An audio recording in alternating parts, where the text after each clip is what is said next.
लोकसभा चुनाव के नतीजों पर बोले हरियाणा के कैबिनेट मंत्री महिपाल ढंडा। उन्होंने ये भी कहा कि हरियाणा की जनता ने प्रधानमंत्री नरेंद्र मोदी के विकास कार्यों को देखकर वोट दिया है। उन्होंने आगे ये भी कहा कि हरियाणा में फर्जी वोटिंग हो रही है और उन्होंने इस मामले की शिकायत की है। अगर बाकी विपक्ष के लोग ये नहीं कहेंगे कि हम लोग सीटें जीत रहे हैं तो फिर उनका राजनीति में बना रहना उनके लिए समस्या हो जाएगा। मगर वो बोलो कुछ भी, मगर जनता ने अपना निर्णय कर लिया है। जनता ने मोहर लगा दी है और मोहर ये लगाई है कि इस देश को दुनिया का सबसे ताकतवर देश अगर बनाना है, दुनिया में भारत को अगर विश्व गुरु के स्थान पर बिठाना है, तो ये अगर कहीं पर मुमकिन है तो ये मोदी है तो मुमकिन है। ये कह के लोगों ने बीजेपी के कमल का बटन दबाया है और 10 की 10 सीटें भारतीय जनता पार्टी की झोली में जनता ने डाल दी है। लेकिन आप हरियाणा सरकार में मंत्री भी हैं, कोई भी सांसद जो है अपना रिपोर्ट कार्ड नहीं लेकर पहुंचा था जनता के बीच, लेकिन प्रधानमंत्री नरेंद्र मोदी के नाम पर जो है वोट सबने मांगे। क्या देखते हैं कि इलाके में काम करना जरूरी होता है? देखिए, रिपोर्ट कार्ड लेकर ही जनता के बीच में हमारे सांसद गए हैं। दो तरह की बात होती है। कांग्रेस ने इस चुनाव को लोकल चुनाव बना दिया। उन्होंने कभी नहीं ये कहा कि अगर इस देश की ये चुनाव देश का चुनाव है, इसमें देश का भविष्य तय करना है। ये देश को लेके एक भी शब्द कहीं नहीं बोले। ये सिर्फ ये बोलते रहे, पंजाब में गए तो पंजाब की बात की, हरियाणा में गए हरियाणा की बात की। पूरे देश की बात करने वाले एक नेता का नाम बोलिए। और मोदी जी ने जहां भी गए हैं वहीं पर हर भाजपा के नेता ने कहा है कि देखो भाई, ये चुनाव गली नली का चुनाव नहीं है, ये चुनाव इस देश का भविष्य तय करने वाला चुनाव है। इसलिए देश को हमें कहाँ लेकर जाना है और दुनिया में भारत को कहाँ खड़ा करना है, उसको लेके चुनाव है। और उसके लिए क्योंकि कांग्रेस के पास या इंडी गठबंधन के पास ना नीति, ना नियत, ना नेता, ना उनका विजन, जब कुछ भी नहीं था, तो इसलिए छोटी सोच के साथ ही लोगों ने चुनाव लड़ा है। बड़ी सोच के साथ चुनाव नहीं लड़ा। छोटी सोच थी इसलिए उनको पता ही नहीं था पूरे देश के बारे में। इसलिए कर्नाटका में गए तो कर्नाटका की बात कर ले, हरियाणा में आए तो हरियाणा की बात कर ले। तो ऐसे कभी कोई इन लोगों के दम पे, इन लोगों के विजन से कोई देश आगे बढ़ेगा क्या? जब ये सारी चीजें बोल रहे थे तो लोग समझ रहे थे, लोग कह रहे थे कि यार ये देश की तो बात ही नहीं कर रहे कि भारत कहाँ खड़ा है, भारत को कहाँ खड़ा होना चाहिए, भारत के लिए विदेश नीति कैसी हो, रक्षा नीति कैसी हो, भारत की सीमाएं सुरक्षित कैसे हो, भारत में से आतंकवाद कैसे खत्म हो।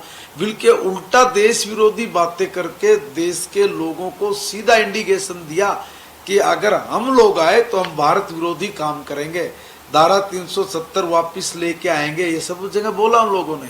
राम मंदिर का निर्माण कैसे कर दिया।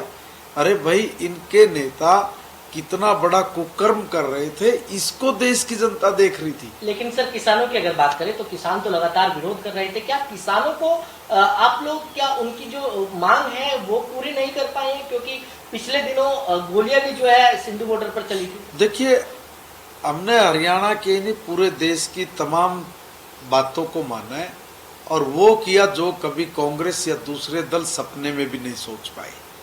हम आपके निवेदन करना चाह रहे हैं कि आप अपने टीवी चैनल के माध्यम से देश के किसान भाई को बताओ कि ये कितना बड़ा उल्लू बना रहे हैं, या ऐसे कौन लोग हैं जो इनके हाथों का खिलौना बन के खेल रहे हैं। 2014 में हमारी सरकार बनी।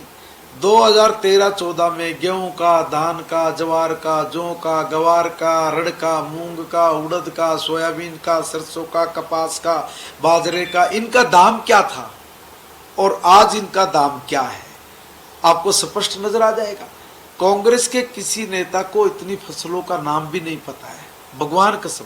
अगर पता होता तो जिनको ये किसान नेता बोलते हैं और किसान के धरती पुत्र बोलते हैं, वो धरती पुत्र हिंदुस्तान की पार्लियामेंट में खड़ा होकर कहता है कि आलू 3 फुट का होता है, तो गजब की बात है। उन लोगों को आप लोग किसान नेता मानते हो। देखो भाई, आज तक 60 साल तक इस देश में गरीब आदमी के साथ मजाक करते रहे हैं।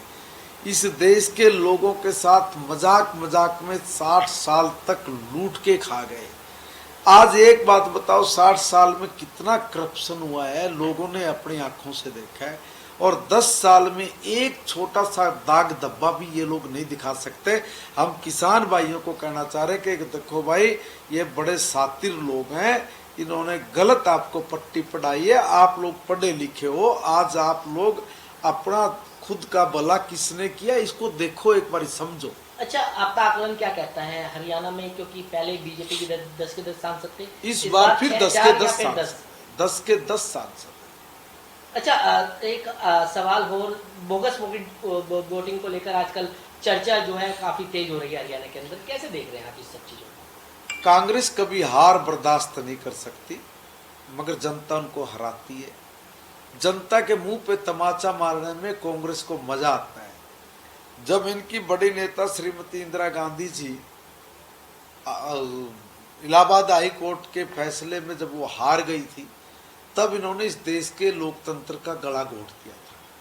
ये जहां भी इनको हार नजर आती वहीं पर वो लोकतंत्र को मारने का काम करते हैं। अब ये सब सीटों पे हार रहे थे, तो सब सीटों पे इनके बदमाशों ने लगातार लोगों के साथ झड़पें की हैं, लोगों को डराया धमकाया है।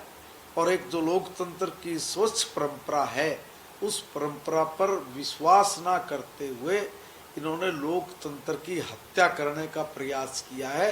लोग जो अपने सपनों की सरकार बनाना चाहते हैं, उनके सपनों को बोगस वोट डाल के, उनके सपनों को चुकनाचूर करके अपने नेता को कैसे जिताएं, बस इन्होंने सारी मर्यादाओं को तार तार कर दिया। हमने भारत के चुनाव आयोग में कहा है, हमारी पार्टी की तरफ से हम लोग वहाँ पे जा रहे हैं कि इस पर वो